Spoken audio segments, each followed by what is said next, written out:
తెలంగాణ వాహనదారులు తమ వెహికల్స్ కి మరోసారి నెంబర్ ప్లేట్ మార్చుకునే అవకాశం కనిపిస్తోంది. కాంగ్రెస్ అధికారంలోకి వస్తే తెలంగాణ కోడ్ ను టీఎస్ నుంచి టీజీగా మార్పు చేస్తామని రేవంత్ రెడ్డి ఎన్నికల ప్రచారంలో చెప్పారు.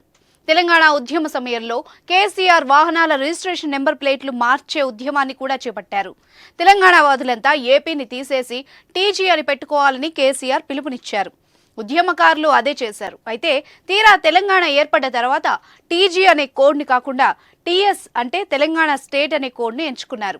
తేజస్ అకాడమీ స్థాపించిన 12 సంవత్సరంలో 1918 డిఫెన్స్ ఉద్యోగాలతో పాటు ఇంటర్లో రాష్ట్ర స్థాయి మార్కు సాధించి తెలంగాణ నెంబర్ 1 గా నిలిచిన తేజస్ టీఎస్ పేరుతో వాహనాలు రిజిస్టర్ అవుతున్నాయి. టీఆర్ఎస్ బలం తెలంగాణ సెంటిమెంట్. ఆ బలంతోనే 2 సార్లు అధికారంలోకి వచ్చారు.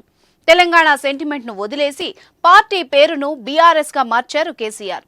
తెలంగాణ ఇచ్చిన పార్టీగా కాంగ్రెస్ పార్టీ ఆ సెంటిమెంట్ ను వర్కౌట్ చేసుకోవడంలో 2 సార్లు విఫలమైన కాంగ్రెస్ ఈసారి మాత్రం ఛాన్స్ మిస్ చేసుకోలేదు.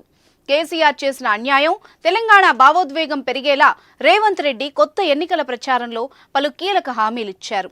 తాను అధికారంలోకి రాగానే జయ జయ హే తెలంగాణ పాటను రాష్ట్ర అధికారిక గీతంగా ప్రకటిస్తామని, టీఆర్ఎస్ ను పోలి ఉన్నట్టుగా వాహనాల రిజిస్ట్రేషన్ కోసం టీఎస్ అని తీసుకొచ్చారని, కాంగ్రెస్ అధికారంలోకి వచ్చాక దాన్ని సవరించి టీజీ చేస్తామని కూడా ప్రకటించారు.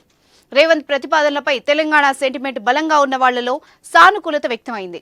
కాంగ్రెస్ అధికారంలోకి రావడంతో ఆ హామీ మేరకు తెలంగాణ కోడ్ టీఎస్ పేరును టీజీగా మార్చేందుకు రేవంత్ సిద్ధమయ్యారు.